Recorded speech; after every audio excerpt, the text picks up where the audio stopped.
tuned in to the Community Cats podcast. Ready? Let's go.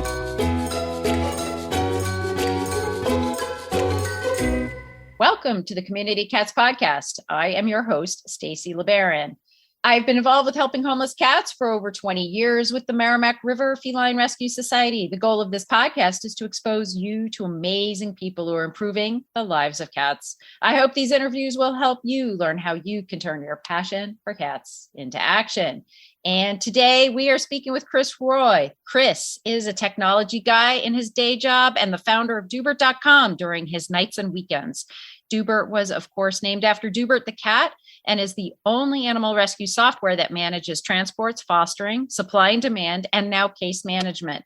With advanced features like two-way text messaging, automatic workflows, and even a mobile app that makes it easy for you to upload videos of animals to your Doobert account, Chris continues to innovate and bring critical solutions to shelters, rescues, and other animal rescuers across the country.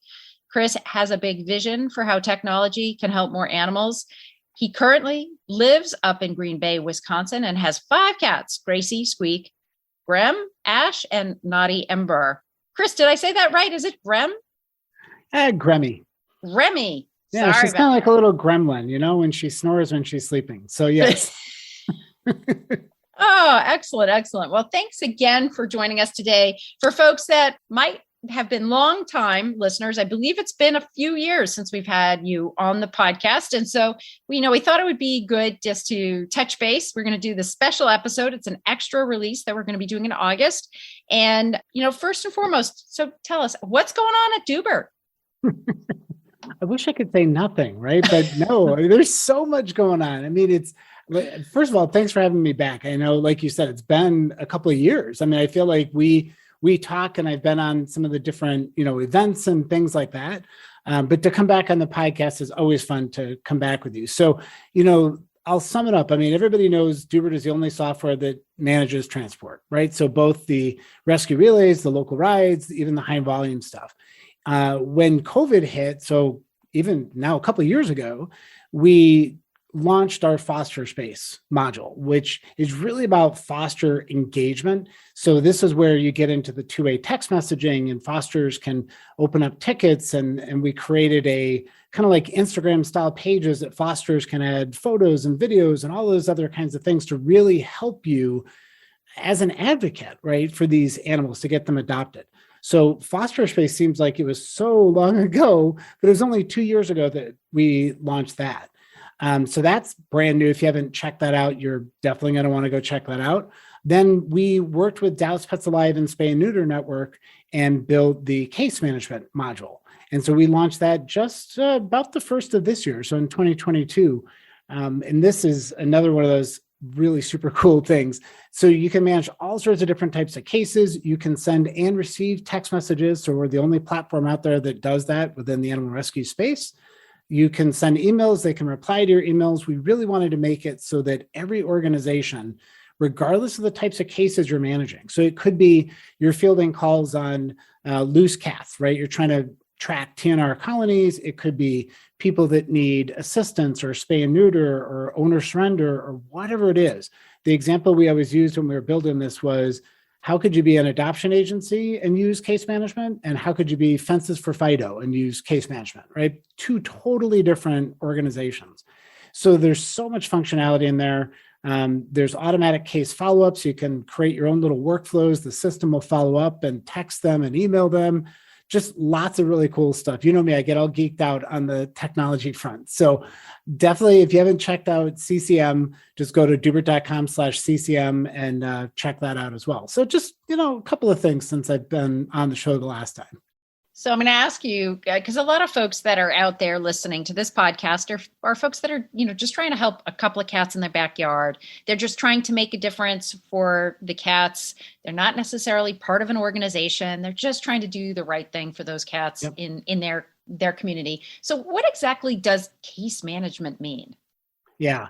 So case management, think about it as that's why it's so hard. It can be such a generic term. So if you were trying to help cats, if you were trying to, say, track where the colonies were, right? If you were maybe you're fielding calls from people via the website contact us form. If every one of those was a case, what a lot of organizations do is they just put it in a Google sheet, right? And they kind of keep track of it in a Google sheet. Well, the downside of that is it makes it hard to actually do anything with that information, to be able to report on it, to follow up on it. You're using your own phone to send and receive text messages and emails and all those other kinds of things. So a case management software like what we've built allows you to create a new case, and instead of putting it in a Google sheet, you can enter in the information of the person that's calling or responding via the website into the software. And then the cool part is you can actually click a little button and view all your cases on a map, for example. So if you were fielding calls from people that were reporting feral cats, and you kind of wanted to see where are all the calls coming from, if you put in their address, right, then when you map these cases, you can see on a map where they all are and start to really hone in on where the colonies might be. So it's really, case management is really designed for tracking information, right? And then we built in those communication tools, the sending and receiving text messages and emails and automatic workflows for those organizations that do need to talk with clients, right? So if you're an independent TNR person, you probably don't need some of those features, but you certainly can still use this to keep track of, we trapped this many cats here and that many cats there. So it gives you, think of it like a record keeping system. Then you can, of course, export it out into Excel or something like that if you want to be able to give somebody a report on it. So it's a little bit more of an automated way with some more advanced functionality, depending on what you're trying to do. So I've heard a lot of different stories, especially with the stress of summertime and kittens and intakes and managed admissions and limited admission or limited intake. There's a lot of this pressure. And then if you're at a shelter that has a spay-neuter clinic, but the veterinarian's not there anymore, or it's had to go on hiatus, or the staffing has dropped, so you can only do X amount of cats and get X amount of cats spayed and neutered. With that being said, does this case management module work sort of like if, say, somebody calls me and says, I have a litter of kittens, I don't have any room for the kittens. If I say, I'm really sorry, we don't have room for the kittens, maybe try X, Y, or Z. Can that become a case? And then I can follow up afterwards to see what happened to those cats? Yeah. So the cool part about this, as you know, with Doobert, we support many different organizations. And when organizations are working together, we call it a coalition, right? So a coalition can be, two or more organizations that are working together in some way. So what we would do in that case, right, you might take the case and be like, hey, I can't help you with this particular thing, but let me transfer the case to this organization. Right. And so now we have two cases, one in your organization in Doobert and the other one, and we're linking the two together. So what we're trying to do is to really encourage groups of different types of organizations to work together in their community. Some organizations focus on spay and neuter, some on vaccination, some on trapping, right? But if they all had one system that they're all in, they can now be transferring cases between one another. We built a complete rehoming solution into this. So if you are the organization that's managing, say, adoptions or owner surrenders, really, and somebody says, hey, I want to surrender my dog, and you say, hey, or, are you willing to have the dog rehomed, right? Can we publish this? We've built an entire rehoming solution into this. So now it will publicly list the animal on the Doobert page, and when somebody clicks to inquire, it shares the information on the client with that person that's inquiring, right? To make it less work on the organizations in the middle. So to your point, Stacy, there's lots of different ways that you can kind of configure this and use this depending on what you're trying to do. Yeah, no, that sounds fantastic. So kind of went down the road there and went a little deeper dive on the case management. But I just feel like that's just so fascinating, all the different aspects of the things that we do, but how do all those tools in our toolkit interrelate with one another and partner and collaborate so we aren't duplicating efforts. So it sounds like that case management module really helps with regards to that. So you're a problem solver, Chris. What was the next problem that you saw looking forward during the course of this year that you felt you needed to create another module or another component of Doobert? Well, you know me, I never sit still, right? And I'm always thinking. And I would say, from the beginning, from 8 years ago, one of the biggest problems I've always seen in any animal rescue related organization is how do they establish recurring revenue, right? In the form of donations, in the form of, how do you keep that money coming in? Because I don't think I've talked to an organization that says, no, we're good. We got plenty of funding. We don't need any sources of revenue. And so this has always been a challenge to me to say, well, how do we give the tools to these organizations so that they are operating like a business, right? Even though they're a non-for-profit, there still needs to be revenue that's coming in. And certainly nobody needs my help doing donations. There's tons of donation platforms out there that you can get, but I really wanted to come up with a better way that, the ordinary people in our communities that want to support us, that may not be able to volunteer in person, maybe they can't help with trapping or transport or all those other things. How do we engage them, right? How do we allow them to do what they normally do, just buy food for their pets, and yet end up being able to help us out? So yes, I decided that we're going to create something new. And so we just launched a program called Doobert Forward. And the basic premise behind this is if people buy their pet food through Doobert, Doobert will now pay 5% of their order to the rescue or shelter of their choice. So if Stacy, the person, is shopping for her animals and come to Doobert, right? We got all the same brands and everything else that Chewy and those guys have.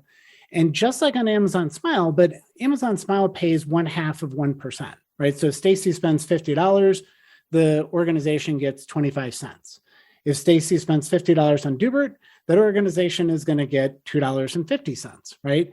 Very big difference. And our goal is to do exactly like the name is saying, to pay it forward, to allow Stacy to support her local organization of her choice. That was something that was really important to me because there's lots of brands that say we support rescues and shelters, but I want to make sure that the people that are buying can support the rescue and shelter in their community, the one that they want to work with. So the system is all configured. You shop and it says, great, who do you want to support?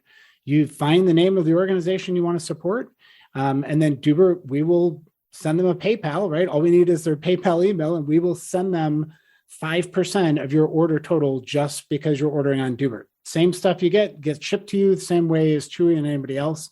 But this way we're paying it forward and hopefully giving that recurring revenue to our rescues and shelters. Wow, that sounds fantastic. Actually, it's wonderful. With the folks that do sign up with the nonprofit, does that organization get the names of those people, or is that still kept internally in the system? I believe with Amazon Smile, there's no connection, like no bonding connection there. Yeah, great point. Right now, no, but my goal is absolutely to build that in, right? So I'm just launching this. I want to kind of see how this works. I want to see if we can really help. But then absolutely my goal is to build that in, because to your point, these are, it's not about Doobert. These are people that want to support their local rescue or shelter, the people doing the hard work. And I want to be really clear, by the way, rescue, shelter, friends of shelter, TNR organization, transport organization, like anybody that's animal related. If you're an organization, all you have to do is just be on Doobert, and it's free. They can sign up on Doobert and the system walks them through. But as an organization, then we're happy to have you listed on there and allow you to get the money paid forward to you. So my goal is absolutely to get it to the point that'll be like the next version 2, where we get into providing that donor information so that you can now continue to maintain contact and appreciate that person for supporting your mission. With the holidays right around the corner, curl up with a furry friend and a copy of the new book, How Snowball Stole Christmas by Kristen McKenna. The adorably funny brand new novel featuring one very opinionated, very beautiful matchmaking cat named Snowball. The story is as cute as the cover. It's the perfect stocking stuffer. Clever scallywag of a cute as a button cat residing in a small town Victorian B&B and matchmaking on the down low, bringing two hearts together, all wrapped up like a pretty Christmas bow on a creamy white cat named Snowball. There's no end to the way Snowball can drum up trouble to bring two people together who start out despising each other. This sleuth will stop at nothing to make the perfect holiday match for her resident humans, even if it means being a little more naughty than nice. Just in time for the holidays, How Snowball Stole Christmas from Kensington Books is available everywhere books are sold. It's a great read. Team Doobert is at it again, and now they have an amazing companion case management module that once again revolutionizes how you rescue animals. Doobert partnered with Dallas Pets Alive and the Spay Neuter Network to build a powerful solution that allows you to manage cases of any kind. Whether owner surrender calls or emails, community cat tracking and reporting, Doobert is the only system that integrates two-way text messaging, automatic follow-ups, and even a rehoming solution that every organization can use. No more trying to manage 10 different technologies when everything is all in one place and tightly integrated. From fostering to transport, fundraising to e-commerce, supply and demand to case management, Doobert has everything you need to streamline your operations so you can focus on saving more animals. Check out the new companion case management module at www.doobert.com/CCM and get signed up today. Ever wanted to quickly connect, collaborate, or problem solve with others in the animal welfare field who are, real people? Look no further than Maddie's Pet Forum. Maddie's Pet Forum brings people of animal welfare together with the common goal to keep more people and pets together. We share ideas, expertise, offer each other support, resources, and more. Visit forum.maddie'spetforum.org/cats. Maddie's Pet Forum. Come for an answer. Stay for the community. So you use the word organization. Does that mean it has to be a nonprofit 501c3 organization, or can it be a municipality, or great question. It has to be an individual, or what's the legal entity what's it the has threshold? to be? Right. Yeah. So you don't have to be a 501c3. You can be municipal, if I can say the word. As I said, different types of organizations, friends of, transport orgs, et cetera. About the only thing is, what you got to understand is on Doobert, we do get a lot of people that try to, let's just say, circumvent the rules, right? So Doobert has been always about transport for rescue animals, dogs, cats, all sorts of other types of animals. But sometimes people want to transport their own pet. So what they do is they create a fake organization. So we actually are the only ones out there that has a full verification process on organization accounts. But what that means is that we just need to be able to establish that you are a legitimate animal rescue, animal-related organization, right? So I don't need you to be, an official 501c3 with IRS paperwork, but I need to be able to differentiate you from somebody that's just trying to game the system. So we do that due diligence. So anytime there's ever a concern with an organization, my team forwards it to me for kind of final approval. So I guess what I would say to you is, if there's somebody that is doing TNR work and they're like, but we're not an official, really big organization, we're probably not going to find a lot, right, when we go to look you up. But in the application process, you can say, hey, here's who we are, we just got started, et cetera. And then what I'm more than willing to do is kind of put them on call it a probation, if you will, just so we can make sure. We check all of the social media of organizations. We check, all the different databases. The system automatically does nearby reference checking. So whenever a new organization applies, the system automatically emails every other Doobert organization within 25 miles to ask for feedback. So all of these things are designed so that we can make sure that the organizations that we list on Doobert are legitimately focused on the mission, right? On trying to help animals. And I use that loosely to say help animals, because there's so many different ways. And we've obviously expanded our focus over the years as well. So as long as you are positively impacting the lives of animals and trying to do things, everything from TNR to transport to fostering, et cetera, I will give you lots of flexibility if you can prove to me that you're legitimately trying to do that and not just gaming the system. Right. And, we do have there quite a bit of folks out there that are trapping hundreds of cats a year. And I do get emails weekly saying, why are you not helping the individual? Why I can't get food to feed my colonies. It's hard enough to find the food in the first place, but then It is to also to buy the food, as well as to be able to afford the vet care and get the vet appointments. There's just a lot of challenges going on right now. So that's it's a food for thought, item, going forward for sure, for the individuals who are out there just trying to do their best efforts for the cats out there. I want to switch to the food a little bit. So you talked about same food that Chewy. So what is it? What are the kinds of foods, or what is, available out there? Is it pretty much anything and everything? Prescription diets, or if you have a prescription, can you get prescription diets through this? Or is it more generic? Yeah, it's probably more generic. I mean, our distributor, I mean, there's literally hundreds of brands out there. If there's a brand or a line of products that you don't find, just send us a note. I'm happy to go investigate and contact them and try and get them, into the program. Because as you can imagine, I mean, Chewy's a much bigger company, right? They have very deep pockets. They, spent billions of dollars literally during the course of the pandemic, advertising and all those other things. So they're probably going to have more brands, but I think you'd be surprised. It's not like we just have one or two brands. There's literally hundreds of different brands that we can access through our distributor. And so all that's automatically pulled into our shopping platform. So you can go take a look out there. And I'm sure that one of the questions that everybody's going to ask is, well, wait a minute, how are you guys priced, right, compared to the other one? So as you can imagine, pricing is a whole complex world, right, that just makes your head hurt. So here's what I'm offering, right? If you come to Doobert, go check it out, go check out our store. If you find the products that you want and we're more expensive than Chewy, just message me and I'll match Chewy's price, right? Because I don't want you to miss out on the opportunity to, get the kind of food that you want at a competitive price. I've got to make sure that we're complying with stuff and all that. And we may not be able to match it every single time, but I'm pretty darn sure that everybody that's going to message us, we're going to be able to match that price and make it worthwhile. And we're still going to pay the 5% forward, right? Regardless of that, because my belief is that that's what we're here for, right? We're trying to bring that recurring revenue to those organizations and support them. So buy it through Doobert and not through Chewy, and we're going to pay 5%. Super. Excellent. Well, it sounds like a great program.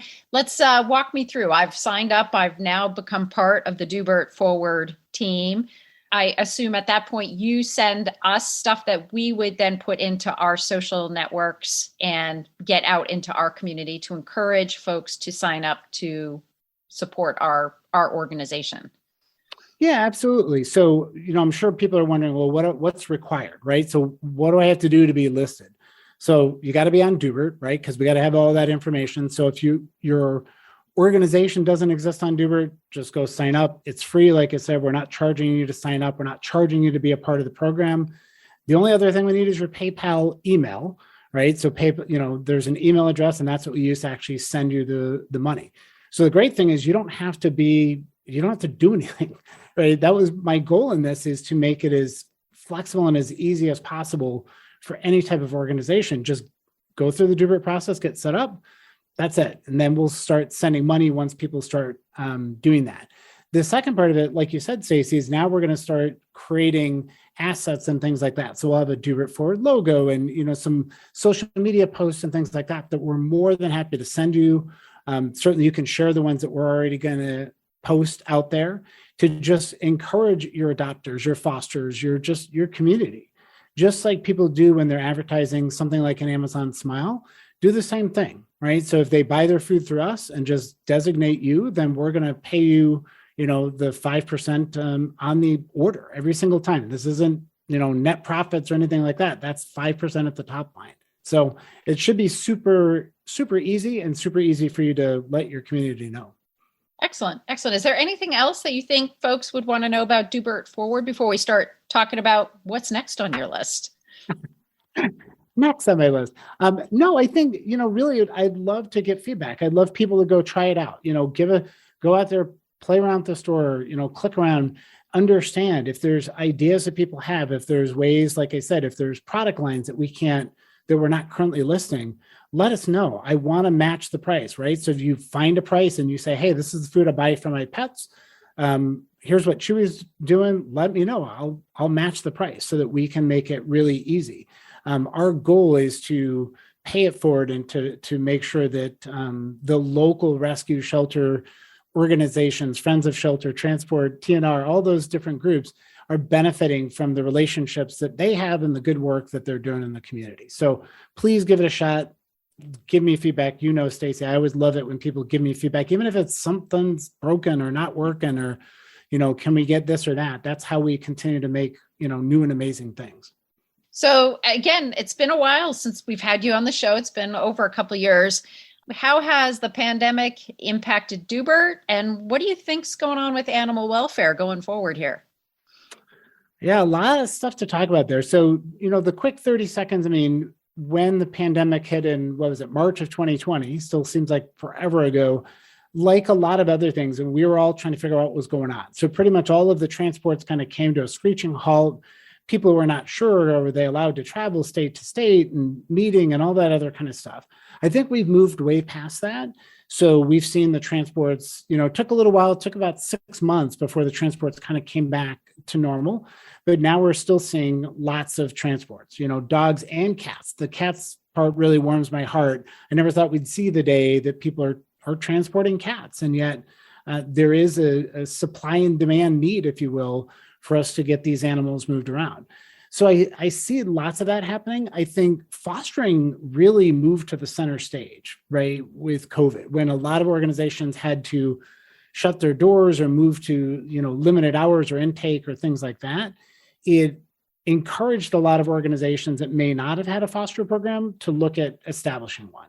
So I think we're seeing a lot more use of foster space, a lot more use of organizations that are really seeing fosters as an opportunity to expand the services, right? If you don't have all the animals in one place and they're, distributed in foster homes, what can you do now with that staff? What can you do with all those additional resources? So I think that, to me, is something that's changed, and I don't see it going backwards. I don't hear people saying, let's just forget about that foster program now. Let's just go back to, every animal here. So I think there's a lot of organizations that are trying to figure out what the right go forward model is.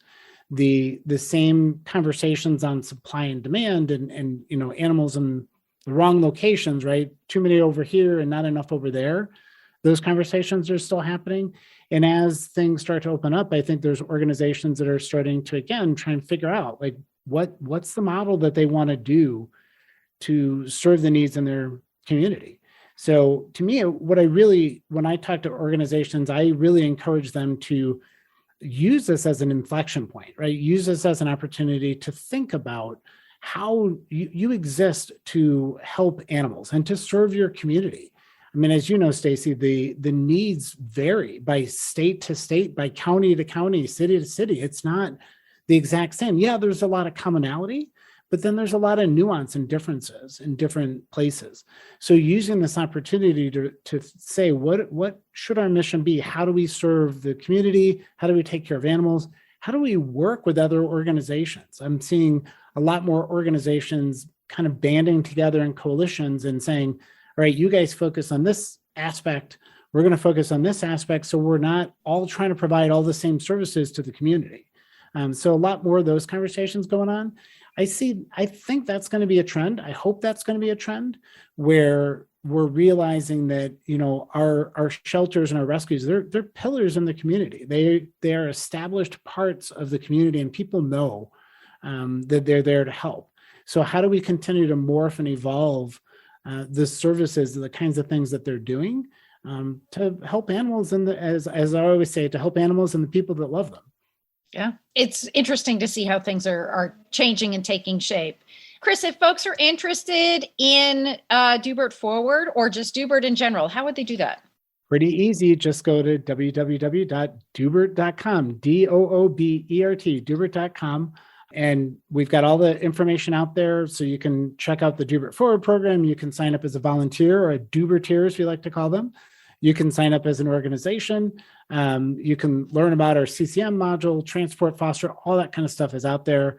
We love to hear from people. So we've got a nice chat bubble. If you want to chat with us or send us an email, if you've got a question, you want a demo, whatever it is, we do our best to try and serve the rescues and shelters and friends and all those other groups that are doing amazing work. Excellent. Chris, is there anything else you'd like to share with our listeners before we close out today? No, I think the only thing I will say, Stacy, is keep imagining, right? As you know, I love a good challenge. I love when people say, well, couldn't we do this or couldn't we do that? And how do we use technology in creative ways to really help? Technology needs to be an enabler. It's not going to be the only solution, but if we can make all of the rescuers more efficient, then I think they're going to focus on saving more animals. So if you've got an idea for something, just send me an email, Chris@Doobert, And I'm more than happy to entertain new and crazy ideas. And then I can come back on the Community Cats podcast and talk about them. Sounds great. Chris, thanks so much for joining me today and for being a guest on the show. And I hope we'll have you on again in the future. All right. Thanks, Stacy. That's it for this week. Please head over to Apple Podcasts and leave a review. We love to hear what you think, and a 5-star review really helps others find the show. You can also join the conversation with listeners, cat caretakers, and me on Facebook and Instagram. And don't forget to hit follow or subscribe on Spotify, Apple Podcasts, Google Podcasts, YouTube, Stitcher, or wherever you listen to podcasts so you don't miss a single show. Thanks for listening, and thank you for everything that you do to help create a safe and healthy world for cats.